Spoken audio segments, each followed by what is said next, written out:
of the general nature of those resources and protection of those resources compared to other resources. And we've estimated based on information available on the costs of managing those programs as 10% of the overall project cost. And so that would be added just for those spills that are in a special natural resource category, like in upstream resource waters. Program management, running the program itself, and implementing it is 10%. And then we built in here, although it's obviously not used in 2018, a way of incorporating inflation into it. And right now, there's just an opportunity to enter in something like the consumer price index. And just to mention, when we spoke with other states that have undertaken similar efforts as this, we asked them, looking back, what's the one thing you would change? And they said, we would have built inflation into our model, so that's why it's there. Because they've actually had to go back to their legislators and adjust costs on a pretty routine basis. Yeah, gotcha. Just a question about thinking about a spill that occurs in a really urbanized setting. The cost of restoration will be well above the average restoration that the Massachusetts NRD program has sponsored in this region. And so that's one factor. The second is, if the spill is already occurring in an urbanized area that's already been impacted, you're getting a discount on a restoration there already in terms of the baseline. Mm-hmm. So I worry that an impact in an urbanized area may not be accounted for in these costs or this cost estimate here and how that gets handled. Can I ask a follow-up question though? Just not to challenge, but really just curious. Why is it that you are saying that restoration costs are higher in urban areas? Well, I think that's a great question. Labor costs more. Well, Materials what cost we've more. heard from folks is that you're often dealing with more constrained sites, and you're often dealing with other contaminants that weren't, that are legacy contaminants that you have to deal with if you want to undertake the restoration. So those are two things we have heard in the past. Now, I guess that's a great comment, and I think we should think a little bit more about it. There are two things I would just encourage you maybe to look at in the interim before we dig into it a little further ourselves, is that 603 is a statewide number. The inland fee program also has regional numbers. You might want to take a look at that and see if that in any way might address, and I can send information and links out to folks about this. But also, interestingly enough, I would be interested in looking more at the projects that were actually conducted in the urban watersheds, and maybe we can try to dig into that data a little more to help inform that that question.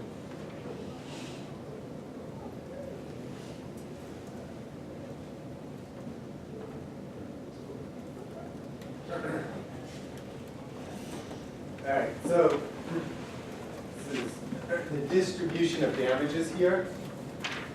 And what we're looking at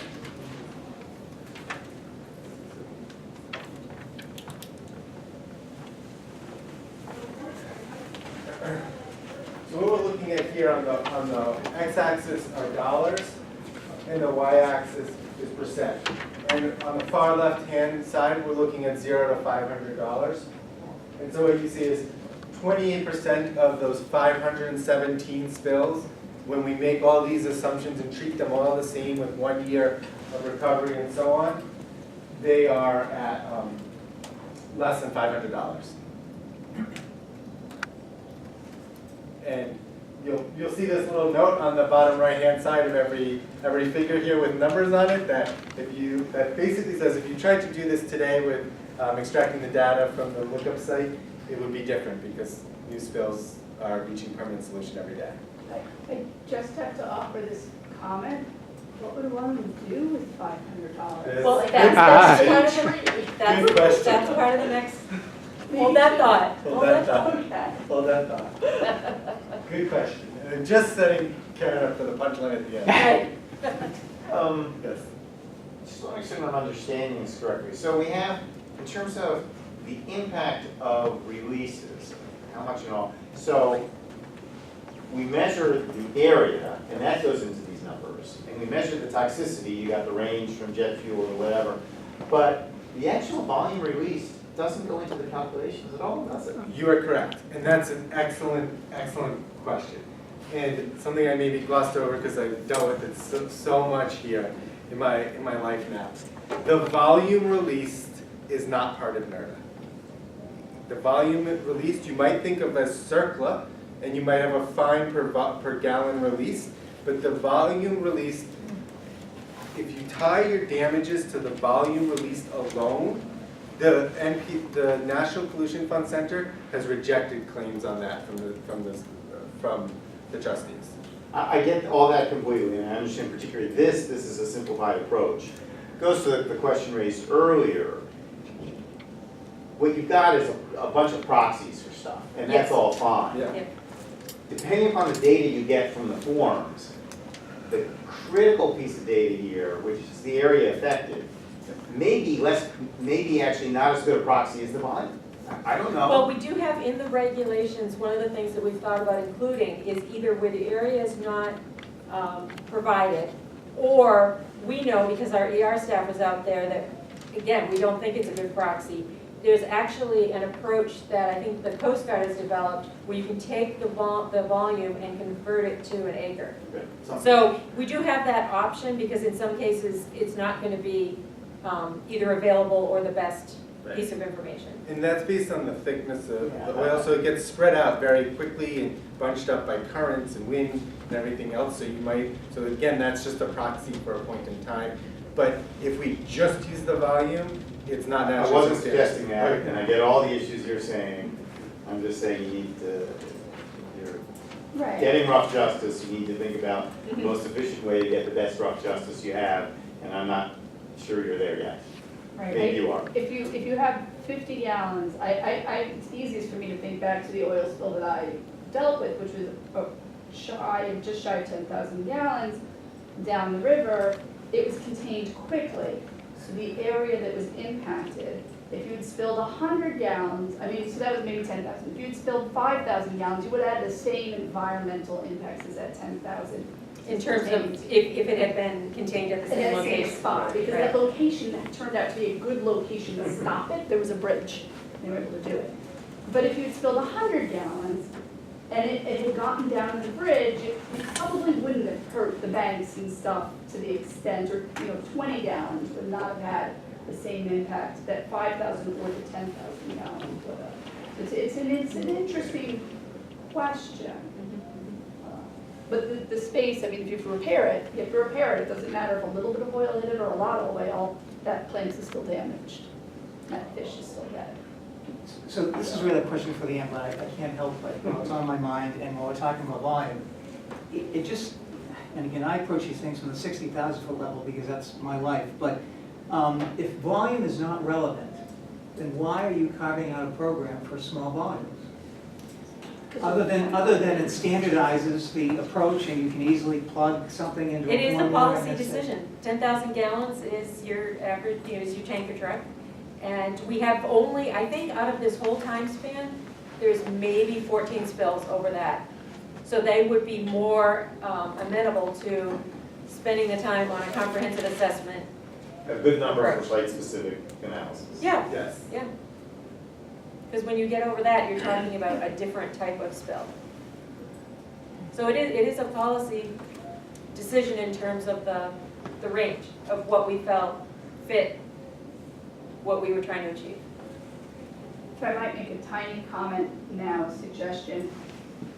I don't know the industry, but if 10,000 gallons is a tanker, then, and whatever you see those 15, are probably much higher than that, might make that number just 15,000, in case they make their tankers bigger, and then suddenly all these things are not. Well, I will Just say, give it a cushion. policy-wise, we've thought about two things. One is that there may be a spill less than 10,000 gallons that we would still conduct a comprehensive assessment for, depending on where it happened. And in fact, we have one right now that we're looking into.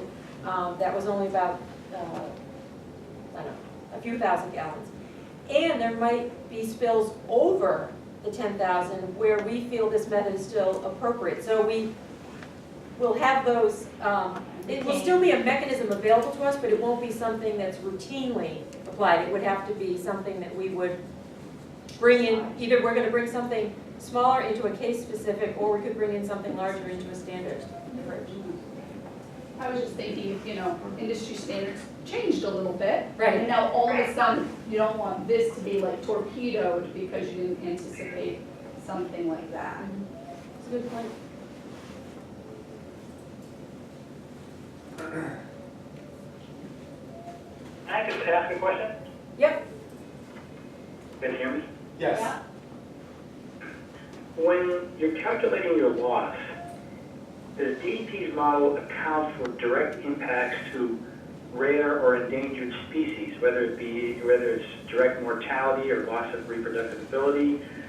And so that's the first question. Another way to think of it is, if there's two identical spills, so the same area, the same beach resources, the same volume, but on one beach, some piping plover are oiled and died, and on the other beach, there were no piping plovers. How does the numbers work out differently? Sure. So particularly for the case that you mentioned with the plovers, that would likely become a site-specific or comprehensive assessment, because there would be federal trustee involvement because it's a federally endangered species. So we would actually not apply the standard method in that situation. But in terms of state-listed species, we have thought about that as well, and we basically have the option of, depending on the nature of the spill and the nature of the species, and the nature of our interagency consultation, of conducting a more comprehensive assessment versus a standard assessment.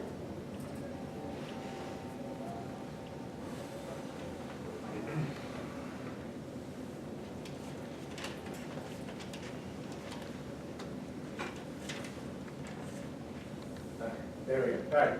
And the next several slides are going to look very much like this. And so about 30% of the spills were less than $1,000, and that's including the ones that are less than 500. This is all to give you a sense of what the results look like. We jump up to 5,000, we're covering 67% of the spills. So dollars on the x-axis again, and percent on the y.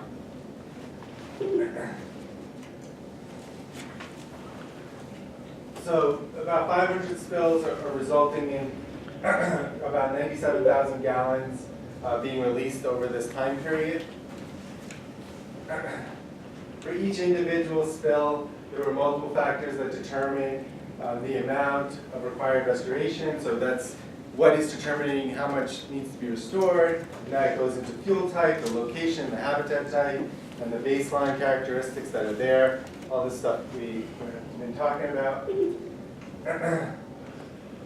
Spills of less than 10,000 gallons are typically impacting somewhere between less than 0.01 acres to up to about 70 acres.